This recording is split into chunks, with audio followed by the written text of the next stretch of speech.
Hi, I'm Rick, and this is Steve, and we are here with another episode of Rock, Shovels, and Manuscripts. Steve, what are we going to talk about today? Well, last time we met, we talked about the work of the craftsman's hands. And I'd like to continue in that, and thank you for giving me the opportunity to do so. I appreciate it. Well, I knew that you had so much material on this. The artistry work in the early ages is pretty incredible. It is. This imagery that I'm going to show your audience, to me, it's stunning. It almost takes the breath away. When you think of this being about 1,800 years old, wow, buried in dirt for some centuries, could you imagine being the archaeologist who dusted the dirt off of this floor and found this? Now, what's that look like to you? I mean, what kind of artwork would you say that is? I would say it looked like it was from Asia somewhere. It does. Do you think it's a painting? It's hard to tell whether it's that or mosaic, maybe. It is mosaic. Really? And for our viewers who don't know what mosaic is, it's like a giant jigsaw puzzle. Mm-hmm. Little bitty pieces of stone that are colored, set in order to make this work of art. You know, for 1,800 years old, the colors are still vibrant. I know, it's amazing. And you can see that, you know, places where rocks have fallen and crushed the mosaic, but the beauty of this thing is amazing. Now, this portion of the mosaic, you know, we understand a tiger on the hunt, but then we remember we're working with pagans, and this next mosaic, which is in the same building, gives us a different feel altogether.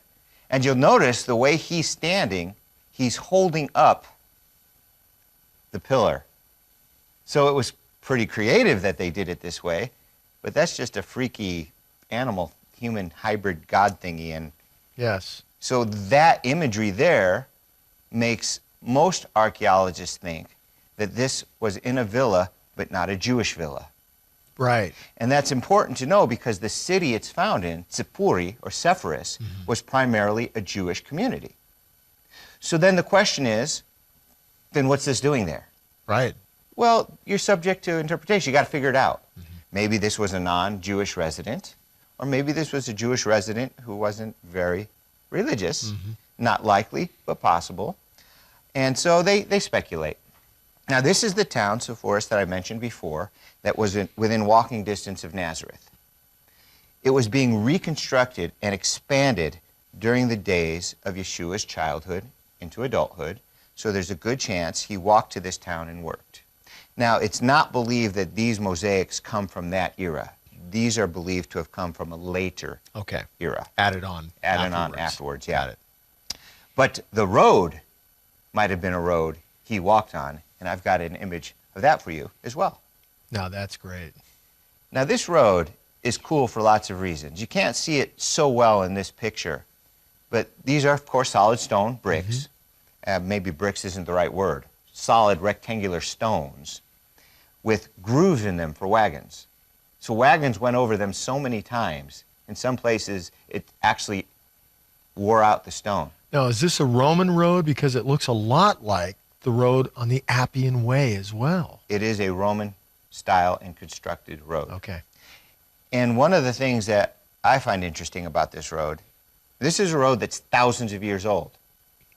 If you come to my town right now and drive on some of our paved streets... This looks better than some of those roads. Yeah, this is smoother.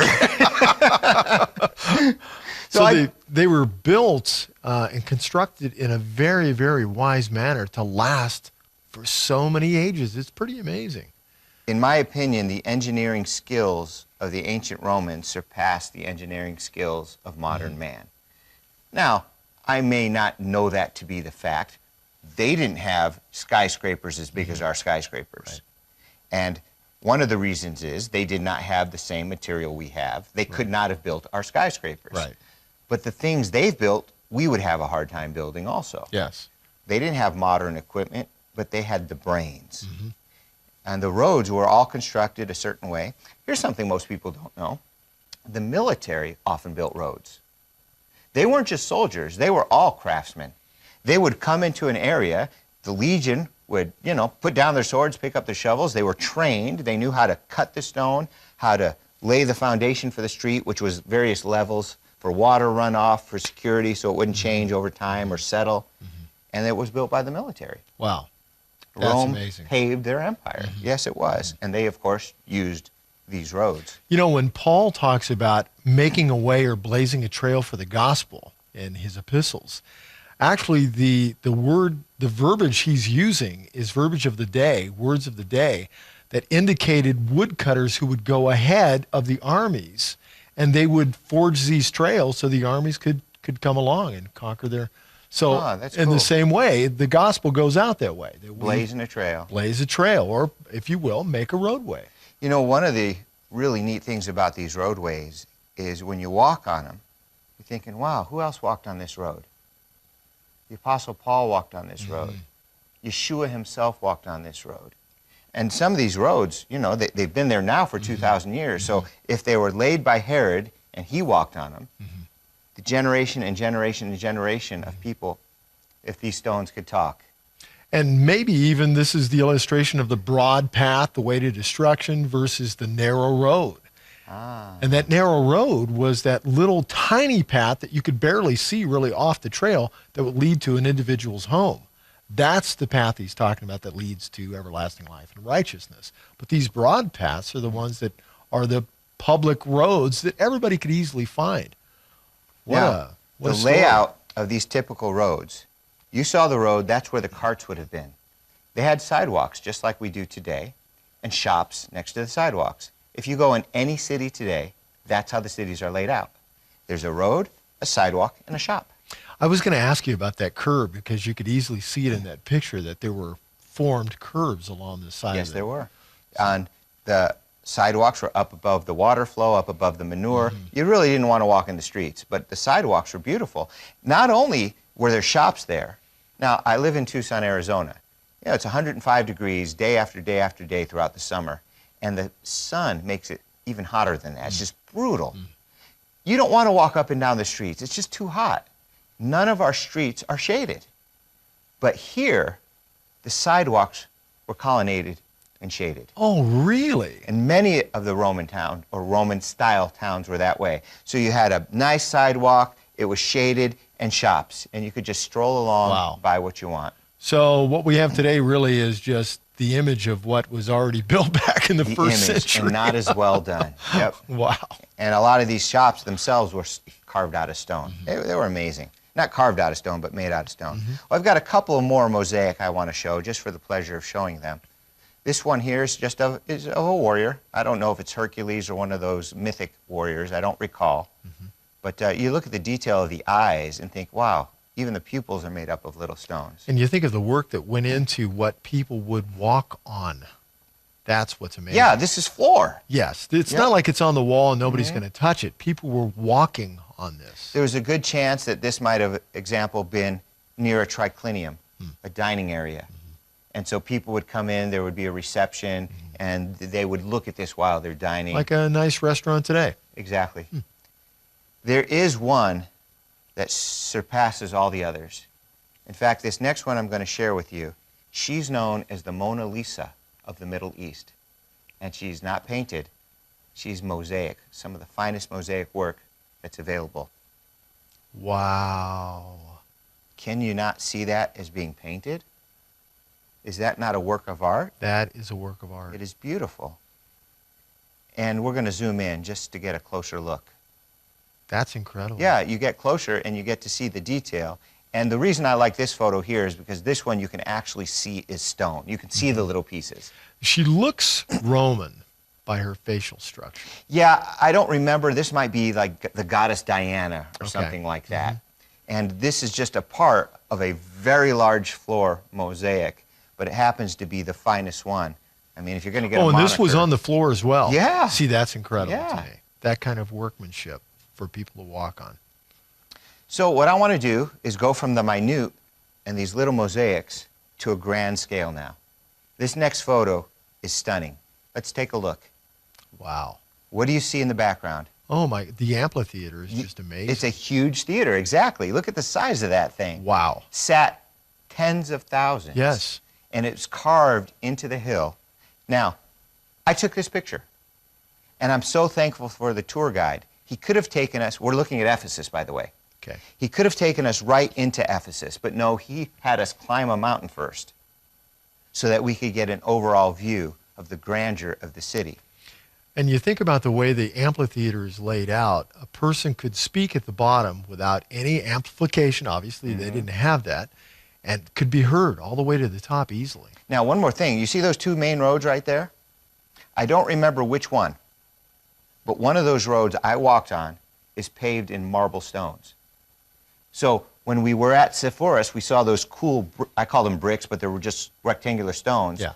Their rectangular stones are marble. That's amazing. Can you imagine the wealth and the beauty and the grandeur of that city in those days? So Ephesus was really a place that everybody wanted to go to. They all knew about Ephesus. Yeah, Ephesus was the place. Yes. And it was a border city, a port city. Okay. But when you go there today, you can't even see the ocean. And that confused people for some time. This is obviously Ephesus, but in ancient writings it said it was a port. We're 7 miles from the ocean. How could this possibly be a port? Well, in the last 2,000 years, that much silt has plugged in the harbor, so it's not even on the water anymore. Did that have anything to do with a decline in the city at some point? That I don't know. It would make sense. But there's a lesson in that for us, because oftentimes cities are flourishing and huge, and the next thing you know it, they decline and nobody uses them anymore, Right. and nobody knows why. Well, now we're beginning to understand, well, it might have been built on a river. An earthquake might have moved the course of a river. The city now has no water and no boat traffic, so people build another, and they Yes. move away, and then they abandon it, and it becomes a ghost town. Yeah. Some of them get knocked down, and they're not considered worth rebuilding. Now, I showed everybody the theater from a distance. I'm going to bring it in a little closer so you can see what it looks like closer up. Wow. Carved into the side of the hill. We're not seeing all the levels of seating, but the archaeologists, based on how the seats were made and how access to the seats are formed and how the stage is designed, can date these things, whether it's more Greek influenced or Roman influenced, whether it's pre-2nd century or post. I don't have the dates just right. But this theater, other than showing us the work of the craftsman's hands and the ability of these people to make amazing things, there's a Bible story tied to this specific theater, the seats you're seeing people sit in right there. Okay. I'm just amazed at it as I'm looking at this construction. It's just... Well, can you imagine the biggest arena in any town in the United States lasting 2,000 years? No. It's not going to happen. No, it wouldn't happen. No, it's going to crumble and Not fall with away. modern construction. Yep. It just wouldn't. It wouldn't last. Our techniques of building things today pale in comparison to what they did in the ancient world. Yeah. And I think oftentimes we don't consider that. Nope. We think of them as primitives. Exactly. In many Like ways, they they didn't were know how to superior. build. But we have actually learned our techniques today from the techniques we observe from archaeology from what they did back then. Okay, we have a lot more to talk about. Don't go away. We'll be right back. Welcome back to Rock, Shovels, and Manuscripts. Steve, you were just going to share with us a Bible story that has to do with this incredible edifice we were just looking at, this amphitheater. Yes, this theater goes back to the days of the Apostle Paul. We're in Ephesus. Ephesus is mentioned in the book of Acts. In fact, the Ephesians, there's an entire book written to them in the Bible. So it's a very well-known and established place. Okay. Paul was there, and something happened with him in that very theater.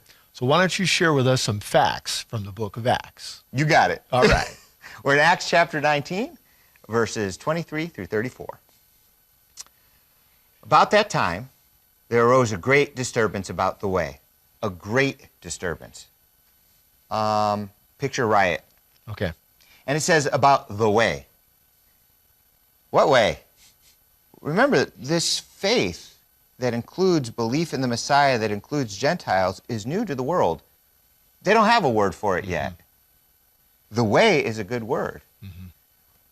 In a sense, we might, instead of calling it Christianity, which is not a good word, call it the way. Sadly, Did that come from the words of Yeshua, Jesus himself? I'm the way, the truth, and the life. Is that where they get this from? I don't know. I do know, though, that in ancient Judaism, and whether it goes back that far or not, I don't have enough knowledge to say, but when you follow the path of God, it's called the walk, halakha. So I'm wondering if the way is kind of like a play on Following that the concept. rock of God. Yeah, okay. So there was a great disturbance about the way of the Master, the way of following Yeshua, what today people would call Christianity. A silversmith named Demetrius, who made silver shrines of Artemis. Artemis is Diana, so it could be translated either way. Brought in no little business for the craftsmen. All right, we're in Ephesus. The city of Ephesus is dedicated to Diana. She's the patron goddess of this city. Well, that's weird for us today because today we don't have a city dedicated to a god in any way. Maybe Rome would be the closest place when we think of the Roman Catholic Church and the Vatican, possibly. But that's a new, for us, that's lost in ancient times. Yes, it is. Okay. And I'm glad, but their approach, their understanding would have been different. So you imagine you're in a major football town. Let's say you live in Dallas and everything is the Cowboys. And a lot of people make money selling cowboy stuff, especially around important games. Vendors all over the place. This is a small example of what transpired. Okay. So these guys are selling Diana wear. Okay. You know, they're making lots of money. They're getting rich. T-shirts, mugs, hats, keychains. Got it. Okay, all right. So, brought in no little business for the craftsmen. He called them together along with the workmen in related trades and said, "Men, you know we receive a good income from this business. We're doing good. And you see and hear how this fellow Paul has convinced and led astray large numbers of people here in Ephesus and in practically the whole province of Asia. He says that man-made gods are not gods at all. There is danger, not only to our trade that will lose its good name, but also to that temple of the great goddess Artemis."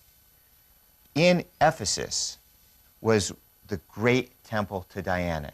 It was one of the wonders of their world. People would come far and wide just to see that temple. So the guys are upset. We're going to lose our money. Oh, yeah, by the way, you know, Diana might get upset too.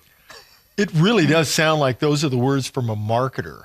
It really You know does. it. These are businessmen. Yes. And God's great because he makes us money. Goddess is great because she makes us money. Right. So, Yes. oh yeah, we want to win over the religious and the business people. Yes. This fellow Paul has led astray all these people saying they're not gods at all. There's danger that we're going to lose our business. And that great goddess herself, who is worshipped throughout the province of Asia and the world, that she'll be robbed of her divine majesty. Oh, this definitely sounds like a marketing ploy. You know, I'm always amazed at people that have to defend their gods. You know, my God can take care of himself.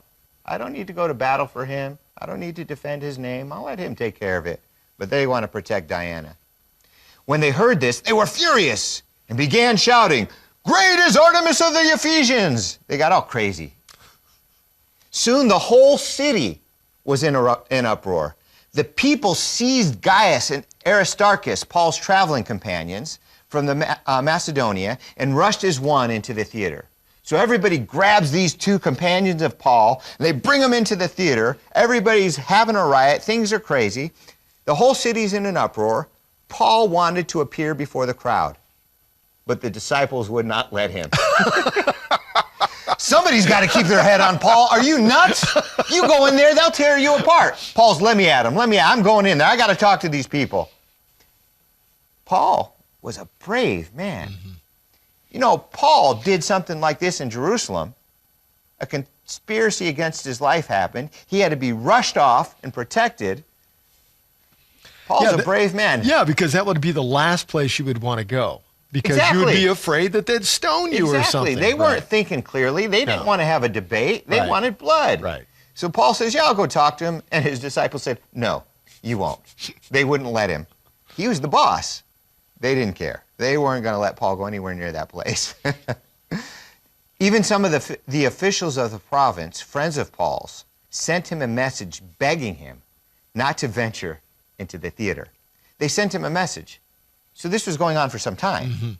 They heard what was going on. They heard Paul wanted to go. They sent him a message. I'm sorry, but you said send him a message. So you're right. This is not an overnight thing. This is going on. This is There's time involved here. There's time involved. This is Days. a great uproar. Yeah, big uproar. So, the assembly was in confusion. Some were shouting one thing, some another. Most of the people didn't even know why they were there. Really? Let's fight. Let's kill somebody. Why are we here? I don't know, but I want to kill somebody. Mob mentality. Mob mentality. It really happens is. today, Yeah. too. Yeah. Crazy, crazy, crazy. Most people didn't even know why they were there. You know what? I'm telling you, if I see a mob, I'm going the other direction. Exactly. I don't know what these people want, but I don't want to have anything to do with them. You can always tell when there's torches and pitchforks involved, go the other direction. You know, it's just. You know, that it's should good be a sense. rule in life. Yeah. They should make a bumper sticker Okay. out of it. So, the Jews pushed Alexander to the front, and some of the crowd shouted instructions to him. He motioned for silence in order to make a defense for the people. But when they realized he was a Jew, they all shouted in unison for about 2 hours, "Great is Artemis of the Ephesians." These guys are weird. It's like at a big football game or something Yeah. where everybody's so involved and so passionate about their side. They're passionate about what they're standing for, even if they think it's a religious thing. I mean, obviously, this has to do with the politics of the city. They're choosing sides. We worship Diana. You're Jews. We are all together against the God of Israel and for Artemis. So much so that we're going to shout you down for 2 hours.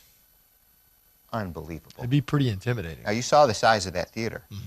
Imagine the noise coming out of that theater. Let's say you're on a trip to Ephesus, and you're 5 miles away, and you hear this sound. What is going on? Yeah, it says something about Paul's character because he's saying, let me in there. Let me in there. Wow. Brave, brave man. So, we were talking about the work of the craftsman's hand. In a previous episode, I mentioned sometimes what we make is good and sometimes it's not, and it's how we use it. Theaters aren't bad things. They're great things. But if the production in the theater is unwholesome, it becomes a bad thing. If it gathers a crowd for worship and entertainment of the true God, it's a good thing. If it's a house for the worship of Artemis or Diana, it's a bad thing. This is one opportunity where the people of Ephesus took a stand, and said, we don't worship this God. We worship Diana. I don't know if you've ever seen an image of Diana, of Artemis. It's gross. Yes, it She's is. a freaky looking Yeah, goddess. yes. Yeah. Yeah. Well, you walk a little farther from here, and you get to go to one of the biggest libraries in the ancient world, second only to the library in Alexandria. And the facade, or the front of that library, is still available to us today. Let's take a look. That's amazing. Isn't that beautiful? Oh, yeah. I looked at that, and it took my breath away. But what I want to do is zoom in a little and show you something. What do you see? Can you tell what I zoomed in on? Well, what I'm seeing is little areas where we have these, I guess, idols. They're That's what I statues. would call them. Statues Yeah. or idols, absolutely. This one really blew my mind because it looked to me like the statue of the Virgin Mary. I've seen statues very similar to this throughout the United States. Now, here's where it gets interesting. This is a statue of a woman. Ephesus worshipped a woman, Diana. Half the leaders on the city council were women. In a male-dominated society, this is huge. Here we go into the library, and we see a statue of a woman. History tells us that John, the disciple of Yeshua, moved to Ephesus. So, Steve, on the cross, Yeshua said to John, behold your mother. John took Mary with him to Ephesus. That's right. So it makes me wonder if the worship of Mary originated in Ephesus. It's hard to tell because I agree with you. Ancient tradition tells us that actually Mary died in Ephesus, and then they brought her body back to Jerusalem. So whether that's true or not, we don't know, but it is ancient tradition. So Ephesus would definitely have been an important place, even to the early congregations. It would have been. Yes. Now, I'm standing there looking at this amazing library, kind of upset that there's statues there because I'm thinking idolatry. And then I look down at my feet, and I see something that just brightens my day. If you can make out this image, can you see that? It's a menorah. Yes. Somebody carved a menorah into the marble at the base of this library, right there next to the statue. And it's as if somebody was saying, you know what, this city may be given over to pagans. I stand for the God of Israel, and I'm going to put his mark right here in front of this goddess. And every time anybody walks by this library, they're going to be reminded that God reigns. That is amazing. It's, if you will, taking a stand for what's right, even in the midst of what is wrong. It reminds me of Lot. I've got a passage of Scripture. It says, if you rescued Lot, a righteous man who is distressed by the filthy lives of lawless men, because he lived in Sodom. Yes. So you can live in the midst of an evil pagan society, but still honor God. I shouldn't say you can. You do. Mm-hmm. We do. Yes. Good examples from history of others who have too.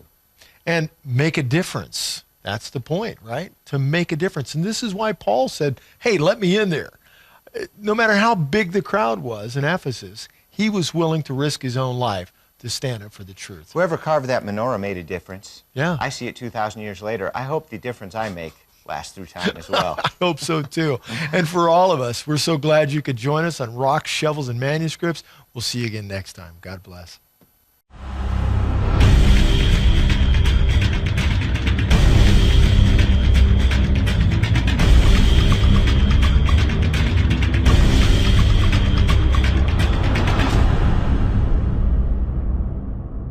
This episode was produced by and for God's Learning Channel.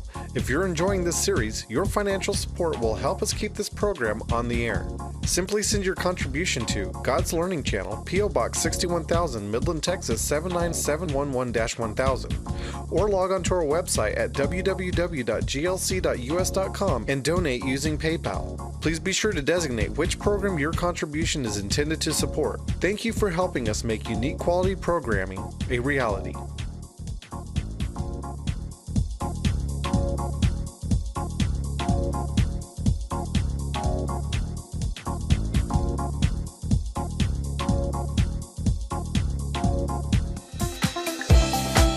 Order your copy of this program from the GLC bookstore by calling the numbers or visiting the website on your screen.